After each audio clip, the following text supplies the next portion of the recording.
Selamat pagi, sebelumnya perkenalkan kami dari kelompok A1 yang beranggotakan saya Nida Nindiasari, NIM 41926 sebagai moderator. Saya Mela Ananda Fitriana, NIM 41902 sebagai pasien. Saya Nadira Nita Buda, NIM 41903 sebagai apoteker. Saya Nadia Fabiola, NIM 41908 sebagai perawat. Saya Natalia Tri, NIM 41925 sebagai dokter. Di sini kami akan melakukan proyek farmasi klinik tentang gangguan ginjal kronik. Di sini terdapat pasien yang datang ke rumah sakit bernama Nyonya Han dengan keluhan utama sesak nafas, nyeri perut, lemas, penurunan kesadaran setelah HD.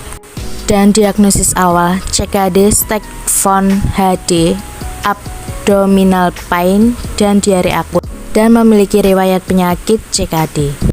Dan dapat diketahui untuk data klinik yang tidak normal pada Nyonya Hans, yang pertama, suhu pada tanggal 4 Juli sebesar 38 derajat Celcius dan pada tanggal 5 Juli sebesar 38 derajat Celcius.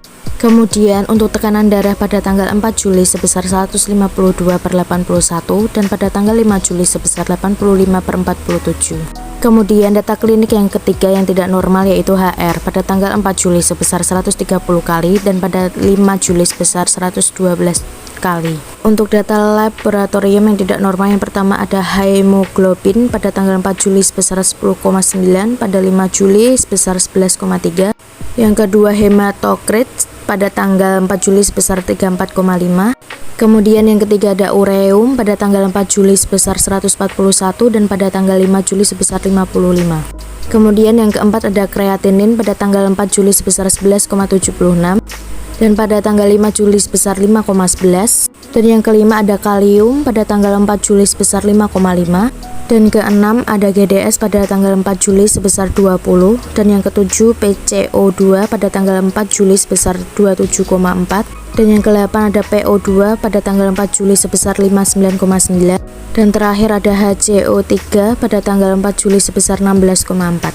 Adapun tujuan kami melakukan proyek ini yaitu yang pertama, mampu mengidentifikasi problem medik sesuai dengan prioritas, data objektif dan data subjektif. Lalu ada yang kedua, mampu melakukan pharmaceutical care dengan analisis swab dan menyusun rencana pelayanan kefarmasian atau yang disebut dengan RPK. Lalu yang ketiga, mampu melakukan pengkajian profil terapi pasien secara benar dan yang terakhir, mampu berkomunikasi secara benar. Selamat pagi, saya Dr. Natalia ini. Selamat pagi, Dok. Sebelumnya bisa sebutkan nama dan umur. Nama saya Yunitan, umur 42 tahun.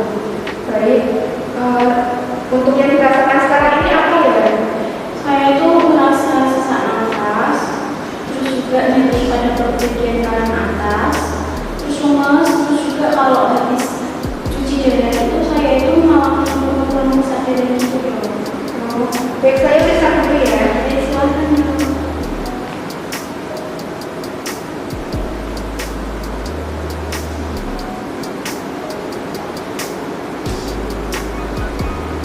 Baik, untuk pemeriksaan selanjutnya kita tensi dengan perawat ya. Baik, Dok. Terima kasih. Saya cuma periksa ya.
Selamat pagi. Selamat pagi Sus, dengan saya apoteker Anggi, ada yang bisa saya bantu? Saya ingin menyerahkan resep dari Nyanyahen dari dokter Natalia. Oh ya Sus, saya mau tanya apakah rekam medisnya Nyanyahan sudah jadi? Iya, ada. Oh ya, kalau gitu saya bimbing dulu ya Sus, karena saya untuk mau mengkaji resepnya. Terima kasih, Pak.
Sampai ke dokter Natali. Ya, selamat pagi, Mbak. Ya, jadi kalau saya di sini ingin mendiskusikan beberapa obat yang dokter berikan untuk penyonyangan. Ya. Ini dong.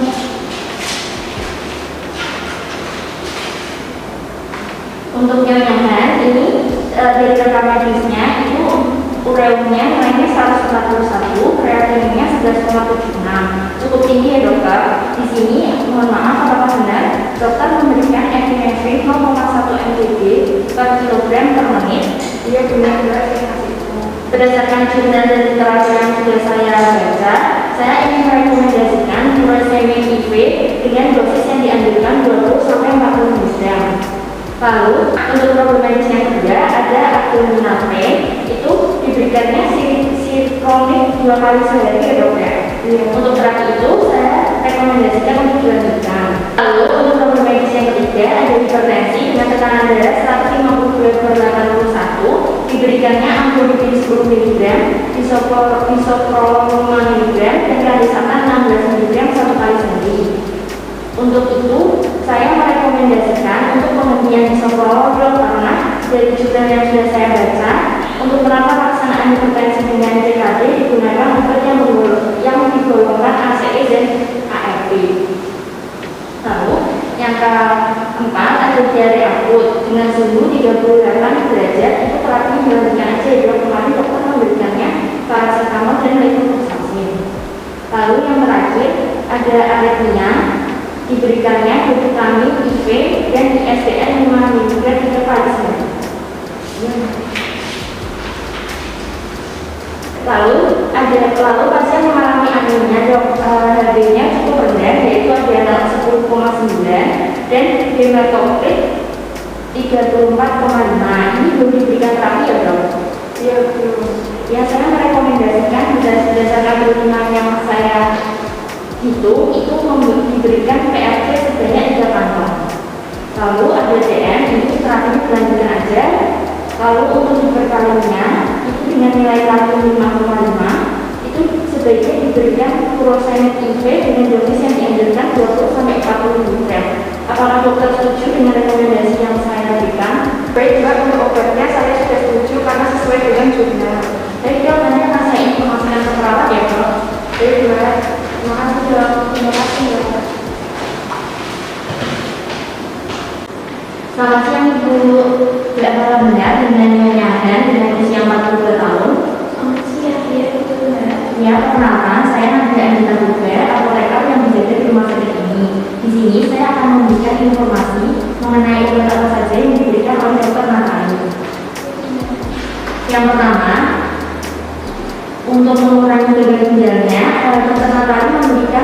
furosemid IV dengan dosis 20 sampai 40 mg. Lalu yang kedua ada abdominal pain, itu digunakannya kronik 2 kali sehari. Lalu untuk hipertensinya itu diberikannya amlodipin 10 mg 1 kali sehari dan kalisatan 16 mg 1 kali sehari. Lalu untuk diare akutnya diberikan levofloxacin, dan untuk penurunan sebelumnya diberikan paracetamol 500 mg 3 kali sehari. Lalu untuk aritmianya diberikan glucosamine IV dan ISDN 5 mg 3 kali sehari.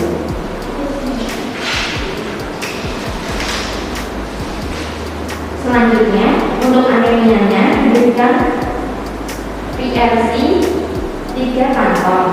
Lalu untuk DM-nya masih sama, gunakan Rapesmin, dan untuk hiperkalemianya diberikan furosemid injeksi 20 mg sampai 40 mg. Dan itu informasi yang saya berikan. Terima kasih Ibu, semoga lekas sembuh ya Bu. Dalam proyek kita dapat disimpulkan yang pertama, pharmaceutical care atau asuhan kefarmasian yaitu tanggung jawab langsung apoteker kepada pelayanan yang berhubungan dengan pengobatan pasien dengan tujuan mencapai hasil yang ditetapkan untuk memperbaiki atau meningkatkan kualitas hidup pasien. Lalu yang kedua, di sini ada SOAP, yaitu sarana yang digunakan oleh para medis untuk merekam informasi mengenai pasien yang bersifat sederhana, jelas, logis, dan tertulis. Di SOAP itu terdapat 4 poin. Yang pertama, S atau subjektif, yaitu data yang berupa atau didapatkan dari pasien atau keluhan dari pasien dan tidak dapat diukur. Itu seperti nyeri, demam, dan lain sebagainya. Kemudian yang kedua ada O atau objektif, itu data yang diperoleh dari keluhan pasien dan dapat diukur, seperti dari hasil pemeriksaan lab laboratorium seperti SGOPT, SGOT, kadar gula darah, dan lain sebagainya. Lalu yang ketiga ada asesmen, yaitu menginterpresentasikan data subjektif dan data objektif untuk merekomendasikan terapi obat yang akan diberikan kepada pasien.